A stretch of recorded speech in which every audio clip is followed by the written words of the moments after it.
পুঠিয়া উপজেলায় গণতন্ত্রের মা বিএনপি চেয়ারপারসন ও সাবেক তিনবারের প্রধানমন্ত্রী বেগম খালেদা জিয়ার আত্মার মাগফিরাত কামনায় দোয়া ও মিলাদ মাহফিল অনুষ্ঠিত হয়েছে। উক্ত মাহফিলের আয়োজন করেন পুঠিয়া উপজেলা বিএনপি, পৌর বিএনপি এবং উপজেলা কৃষক দল সহ অঙ্গ সহযোগী সংগঠনগুলো। রাজশাহী প্রতিনিধি শিহাব আলম সম্রাট জানান, মাহফিলের সঞ্চালনায় ছিলেন উপজেলা স্বেচ্ছাসেবক দলের আহ্বায়ক মোহাম্মদ ওয়াসিম আলী। প্রধান অতিথি হিসেবে উপস্থিত ছিলেন বিএনপি মনোনীত ধানের শীষের প্রার্থী অধ্যাপক নজরুল ইসলাম মণ্ডল। বিশেষ অতিথি ছিলেন সাবেক উপজেলা চেয়ারম্যান অধ্যাপক আনোয়ারুল ইসলাম জুম্মা।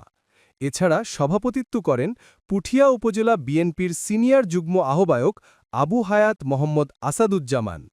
মিলাদ মাহফিলে উপস্থিত ছিলেন জাতীয়তাবাদী আইনজীবী ফোরামের যুগ্ম সাধারণ সম্পাদক ব্যারিস্টার আবু বকর সিদ্দিক রাজন, পুঠিয়া উপজেলা কৃষক দলের আহ্বায়ক রিপন রেজা, সাবেক ইউনিয়ন বিএনপির চেয়ারম্যান রাকিব, উপজেলা স্বেচ্ছাসেবক দলের আহ্বায়ক মোহাম্মদ ওয়াসিম আলী, সাবেক যুবদল সভাপতি ও ইউনিয়ন বিএনপির যুগ্ম আহ্বায়ক মোহাম্মদ এরশাদ আলী এবং বানেশ্বর ইউনিয়ন কৃষক দলের আহ্বায়ক রায়হান সর্দার হিরো।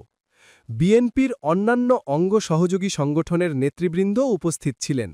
মাহফিল শেষে দেশনেত্রী বেগম খালেদা জিয়ার রুহের মাগফিরাত কামনায় বিশেষ দোয়া করা হয় এবং তার জন্য আল্লাহর কাছে শান্তি ও নেক বরকত কামনা করা হয়।